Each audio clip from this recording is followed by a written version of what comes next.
नागपूर जिल्ह्यातील चनकापूर परिसरात उघडकीस आलेल्या एमडी ड्रग्ज प्रकरणात अटक करण्यात आलेल्या दोन्ही आरोपींना सावनेर येथील मॅजिस्ट्रेट न्यायालयाने 2 दिवसांची पोलीस कोठडी सुनावली आहे।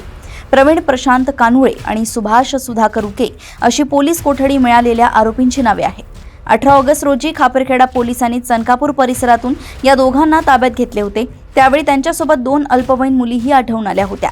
वॉरंटवर खापरखेडा पोलीस ठाण्यात आणल्यानंतर तपासी अधिकारी PSI अमोल पाटील यांनी आरोपींना सावनेर न्यायालयात हजर करून पोलीस कोठडीची मागणी केली होती। पोलीस तपासात आरोपींनी अल्पवयीन मुलींसह एमडी ड्रग्जचे सेवन केल्याचे निष्पन्न झाले असून मुलींच्या न्यायालयात नोंदवलेल्या बयानानुसार त्यांच्यासोबत कोणताही अनैतिक प्रकार घडला नसल्याचे समोर आले आहे। आता या कोठडी दरम्यान पोलिसांचे मुख्य लक्ष एमडी पावडरचा मूळ स्रोत शोधणे, ती पुरवणारा मुख्य सूत्रधार कोण आणि या ड्रग्ज रॅकेट मागे आणखी कोणाकोणाची साखळी आहे याचा सखोल तपास करण्यावर असणार आहे। आरोपी प्रवीण कानुळे याच्यावर यापूर्वीही गंभीर गुन्हे दाखल असून तो मोक्का अंतर्गत 9 महिने तुरुंगात राहिल्याची माहिती पुढे आल्याने पोलीस त्या दृष्टीनेही पडताळणी करतायत।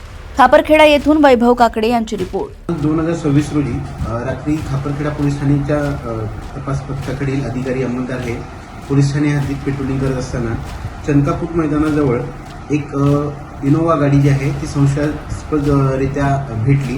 सदर गाडीचा संशय आल्याने सदर गाडीमध्ये असलेल्या 2 इसम व 2 अल्पवयीन मुली यांच्याकडे कसून चौकशी केली असता प्रथमदृष्ट्या ते 4 जे इसम होते ते कुठल्या तरी अंमली पदार्थाच्या अंमलाखाली असल्याचे निष्पन्न झाल्याने त्यांच्याकडे सखोल चौकशी केली असता त्यांनी अंमली पदार्थाचे सेवन केले असल्याचे निष्पन्न झाल्याने NDPS ॲक्ट कलम 27 व 29 प्रमाणे खापरखेडा पोलीस ठाणे येथे अपराध क्रमांक 509/26 प्रमाणे गुन्हा नोंद करण्यात आला होता। त्यामध्ये आरोपी प्रवीण प्रशांत कानुळे वय 53 वर्ष राहणार गोदनी, तसेच आरोपी सुभाष सुधाकर उईके वय 41 वर्ष राहणार जातकरोडी, इमामवाडा पोलीस ठाणे नागपूर यांना अटक करण्यात आली होती। त्यांच्यासोबत मिळून आलेल्या अल्पवयीन मुलींकडे तपास केला असता